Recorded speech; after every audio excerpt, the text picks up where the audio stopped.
Sudah mulai. Baiklah, selamat pagi, salam sejahtera bagi kita semua. Senang rasanya bisa melihat wajah-wajah para hadirin yang cantik-cantik dan tampan-tampan. Ya, mungkin kalian semua sudah mengenal saya. Bagi yang belum mengenal saya, nama saya ialah Yusuf Bezalel. Saya merupakan mahasiswa Universitas Pembangunan Nasional PTN Jakarta, Prodi Ilmu Komunikasi. Barangkali ada yang ingin menanyakan nomor induk saya 23143 Tapi ada yang ingin menanyakan nomor WA saya, maaf, ada acara saya ada. Baiklah, di sini saya akan membahas tentang aktivitas yang sering kita lakukan di teknologi yang berbasis digital ini, di media sosial, di menggunakan handphone kah, menggunakan PC kah, menggunakan laptop kah. Saya akan menuliskan beberapa hal ya. Yang pertama, pasti kita semua di sini pernah bermain game menggunakan apapun itu teknologi. Habis bermain game, mungkin kita pernah menggunakan dokumen, mengetik. Dan yang paling sering jika kita membeli handphone sekarang adalah selfie. Dan saya akan memfokuskan pembahasan kali ini pada foto selfie. Paling sedikit sekalian di sini mungkin sudah pernah selfie lah ya, maupun sekali dua kali, yang penting pernah melakukan hal tersebut.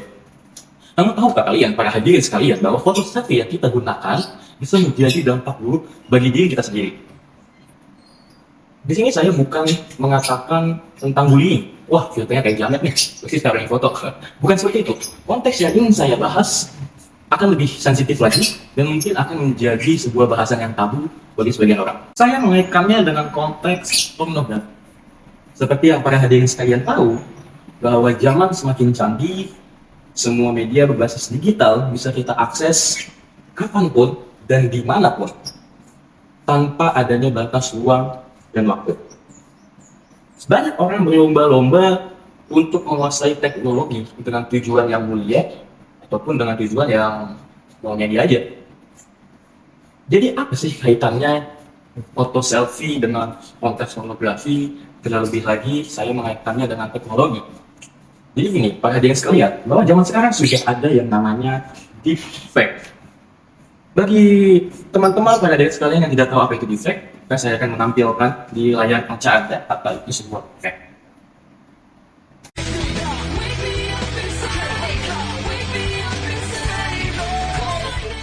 Eits, jangan kaget dulu, ini bukan video sungguhan kok, tapi kelihatan kayak beneran ya? Yap, video semacam ini dibuat dengan teknologi bernama deepfake. Singkatnya, deepfake merupakan bentuk kecerdasan buatan atau artificial intelligence untuk memanipulasi video dan audio yang terasa nyata. Deepfake video ini dilakukan dengan menempelkan wajah seseorang ke video orang lain. Dalam pembuatannya dibutuhkan kumpulan sampel dari wajah-wajah yang ingin dijadikan target. Baik, setelah para hadirin sudah membaca apa itu deepfake dan sudah mengetahui apa itu deepfake, maka saya menyimpulkan ada beberapa hal penting yang menurut saya berbahaya jika foto selfie ini kita kaitkan dengan konteks pornografi. Yang pertama sudah pasti ialah penyebaran konten pornografi. Ini merupakan hal yang sangat berbahaya, apalagi jika penyebaran tersebut sudah tersebar di mana-mana, bahkan dihapus pun tidak bisa oleh karena adanya jejak digital. Dan yang kedua, jika terdapat konten, maka terdapat sebuah audiens dan penonton. Dan hal ini dikhawatirkan akan menyebabkan kecanduan terhadap audiens dan penonton tersebut. Dan yang ketiga, jika ada sebab, maka ada akibat. Jika kita sering menyebarkan konten, jika kita kecanduan terhadap konten pornografi tersebut, maka akibatnya adalah gangguan mental. Gangguan mental yang dirasakan oleh korban akan berdampak pada depresi, putus asa, dan lain sebagainya. Selain gangguan mental, bahkan korban pun bisa kehilangan uang. Dengan konten pornografi palsu, kita bisa kehilangan uang. Apalagi jika orang tersebut terlibat dalam kasus prostitusi atau perdagangan manusia.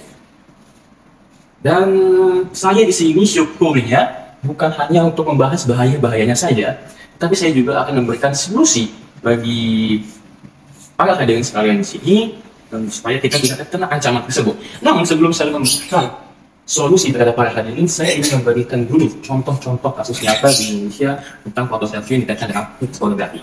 Silahkan Anda tunggu di layar kaca Anda, saya akan tampilkan dengan ukuran 1, 2, dan 3.